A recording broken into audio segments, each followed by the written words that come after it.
好，見到呢幾個字先夠膽開始做 opening。Welcome to my channel，我係肥拔。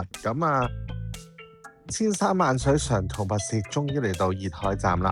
今次肥拔旅遊 vlog 就係去呢3個字熱海站。不過呢，劇情首先去返香港先。喂，好，暫時 pan 返嚟香港先啦。咁首先當然要影一影今期嘅主角嗱 Bobo 啦。得呢一隻喺禁區外嘅，其他嗰幾隻如果冇睇錯就應該係禁區內嘅。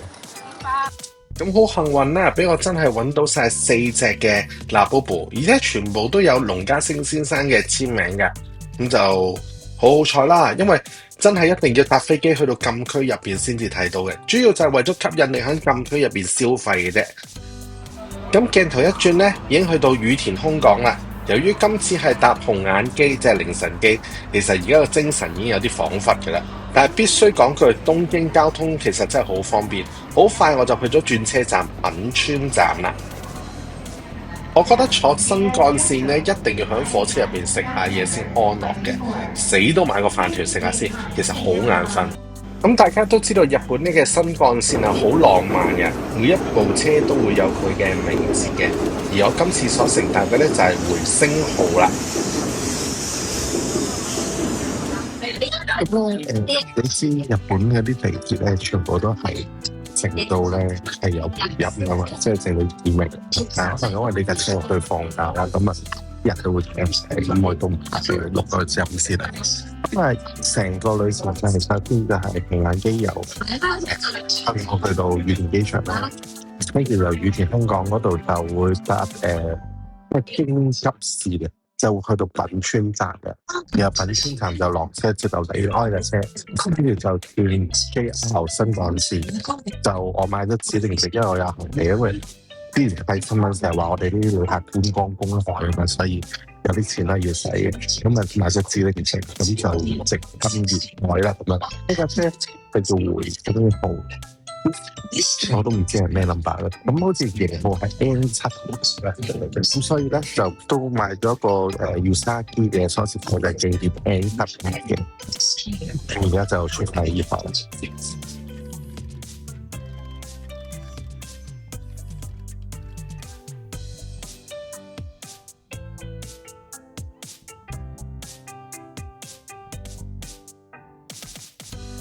咁我講翻啦。我起飛嘅時間係香港時間10月12號嘅23點40分左右啦。咁而去到日本羽田出埋境，搭埋新幹線去到熱海站，其實嘅時間只係朝頭早大概7點零咯，我記得8點都未有啊。所以時間真係好快同埋好早。咁因為人生路不熟，同埋咧想快啲放低啲嘢，房就一定唔會咁早有噶啦。但係最少唔使攞住行李先啦，所以就挑戰下行去自己嘅酒店嘅。咁發覺原來咧咁早嘅熱海咧係渺無人煙喎。但係講係咁講啦，啱啱有個行過啦。好啦，咁終於都 check 到 in 啦。咁而家咧就係對住熱海個海啦。咁因為今日其實有個颱風咧喺日本外海嗰邊嘅，咁但係就應該就唔會打正啦。不過咧你就唔好諗住有藍天白雲啦。咁而家見到呢一個咧就係熱海城啦。咁我諗緊去唔去好？因為你知日本乜嘢都好講規矩噶嘛。咁所以咧我掂 A 咧佢都唔肯早俾房我。其實已經話佢都肯你做1個鐘頭。咁今次住咧就係呢間Life Max Hotels and Resort， 但係呢度好搞笑喎。咁呢度有一間啦，佢遠少少咧，又有第二間叫做Atami Ocean 嘅喎。咁呢間咧就叫做 Seafront 嘅。我就揀呢間咧就好啲，因為佢係對住類似郵輪碼頭嘅嘢啦。咁如果另外嗰間咧就而家啱啱有工程做緊，就不太好啦。咁而家咧就坐多一陣唞唞先，跟住就翻去熱海站揾翻啲旅遊資訊。因為搞唔掂好眼瞓。啲引線嘅我7點幾8點鐘嚟嘅呢條街咧，我打橫行都得，冇一間鋪開嘅。而家11點咧，可以望下咧，塞人啊，直頭多人到人牆咁嘅樣。咁啊，頭先就因為真係揾唔到地方食嘢，間鋪頭都排隊排到爸爸媽媽都唔認得。咁啊，終於行過見到有頭先嗰間鰻魚飯啦，我咪食咗。咁你知喺日本拍嘢好鬼麻煩噶嘛，咁所以就咁係唔夠膽喺鋪頭入邊講食評啦，咁啊出嚟講啦。咁啊成3000幾 yen 嘅年稅，咁啊即係大概180蚊港紙左右啦。坦白講句，我覺得咧少貴嘅。你話係咪唔好食啊？點會？日本嘢冇嘢唔好食嘅，而且佢個鰻魚咧仲脆嘅，即係新鮮燒嘅添。但係180蚊喎，佢仲已經唔係最貴喎，最貴嗰個再係4000幾 yen 喎。所以就不過點都好啦，作為日本第一餐係幾好食嘅。咁而家真係頂唔順，以後都唔坐紅眼機，好鬼眼瞓，乜嘢都做唔到。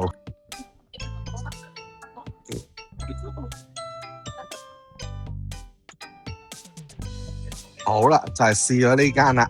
咁啊邊行邊講啦，費事尷尬。咁啊就係試咗呢一間嘅蜂蜜雪糕。咁啊成個蜂巢懟落個雪糕度咁樣俾你食。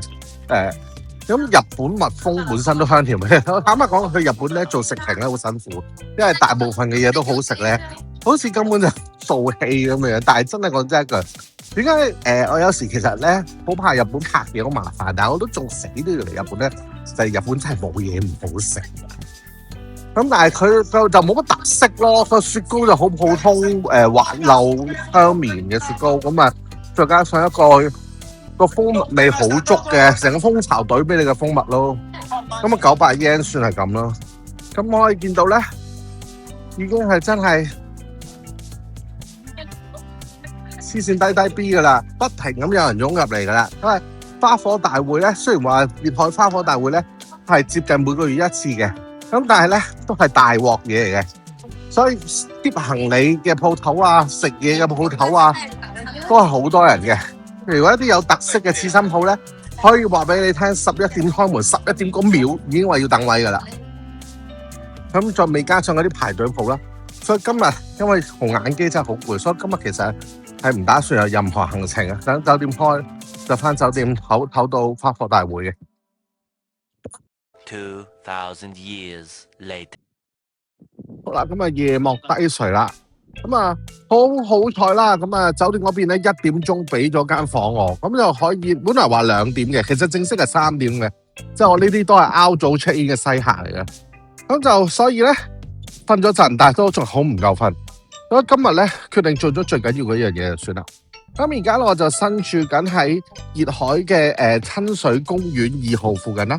咁如果大家記得今朝咧，呢度係渺無人煙嘅，淨係得烏鴉白同埋由灣仔追到嚟日本嘅白鴿嘅啫。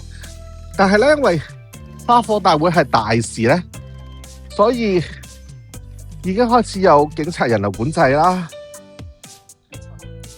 咁亦都好多着到好靚嘅和服嘅浴衣嘅人啦。咁浴衣冇我份咧，除非係雙膊手用嘅啫。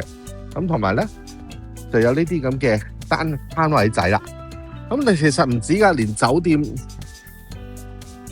自己都有一個攤位喺度嘅。咁應該相信就係咧，因為去到真係花火大會嘅時候咧，就會好多人㗎啦。咁但係點解我會住咁多晚都要住咁貴呢間咧？就係因為佢會開放呢一個天台俾我哋，咁我就可以喺一個好啲嘅環境度睇呢個花火啦。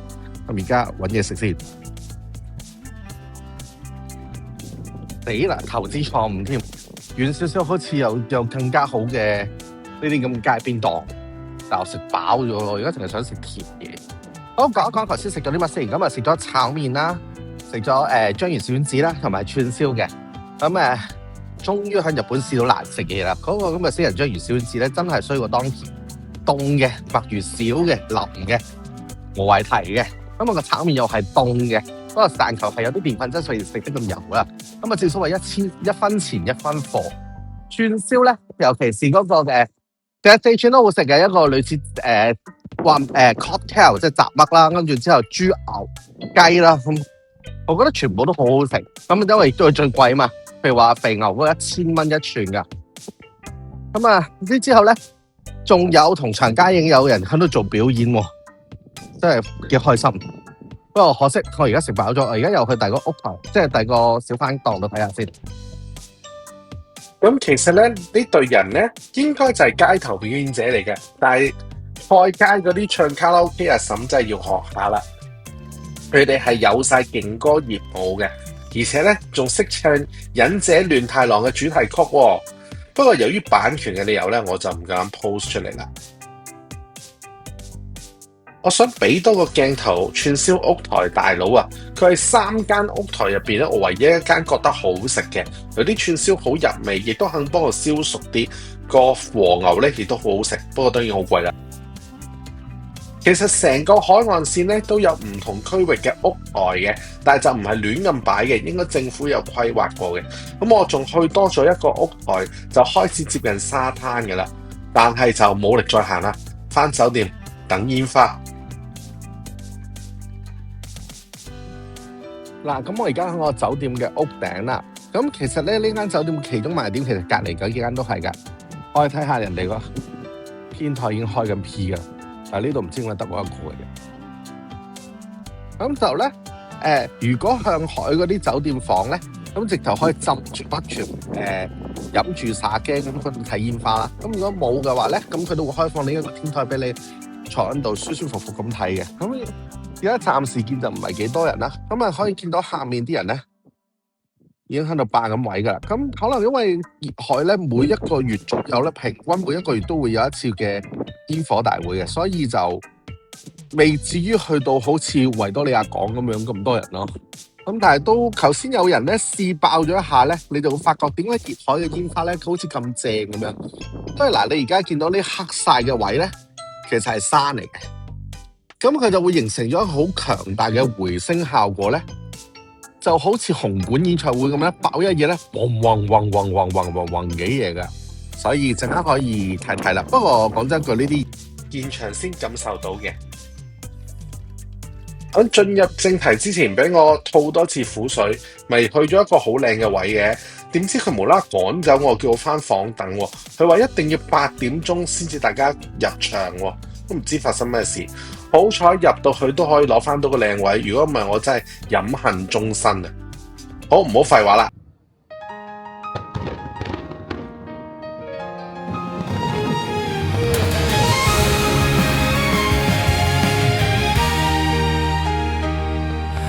夜空に咲いた一瞬の夢、静かな海が君の影を映す。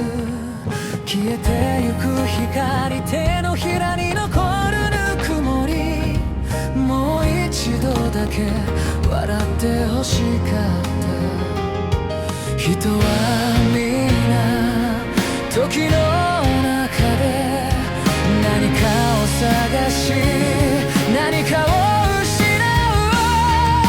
花火のように燃え尽きてもいい、この瞬間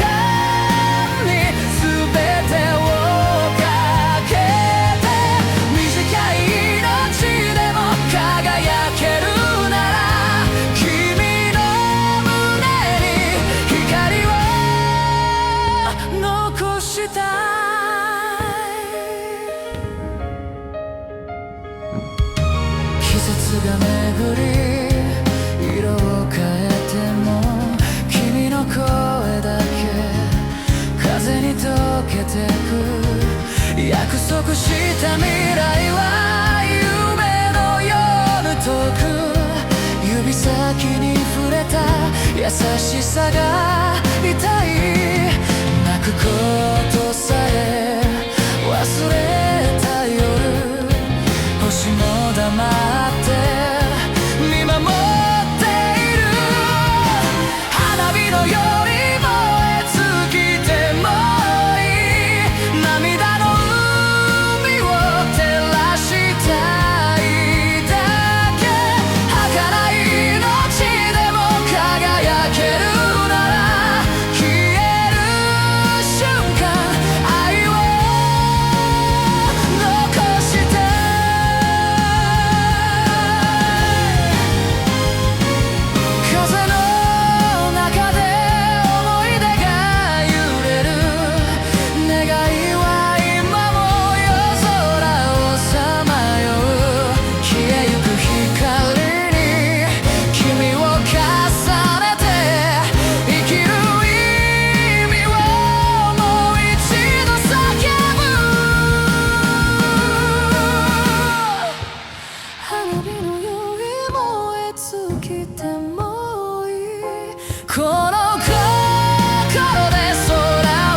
就係咁啦，期待咗3個月，用咗好多錢睇嘅《熱海花火大會》成功拍攝完成啦。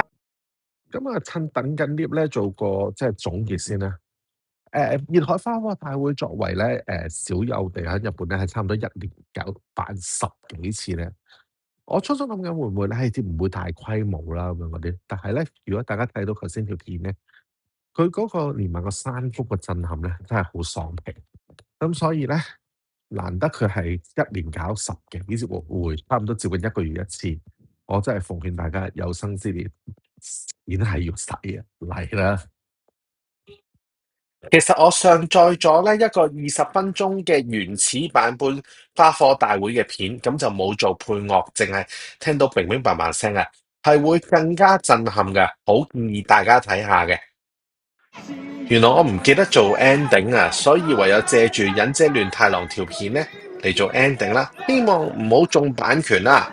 咁其實熱海之旅咧只係啱啱開始嘅啫，但係當真一句咧最精彩就完咗噶啦。不過我都會繼續努力發掘熱海好玩、好食、好去嘅地方嘅，敬請期待。希望大家 comment、like and share。下一集熱海篇再見大家，拜拜。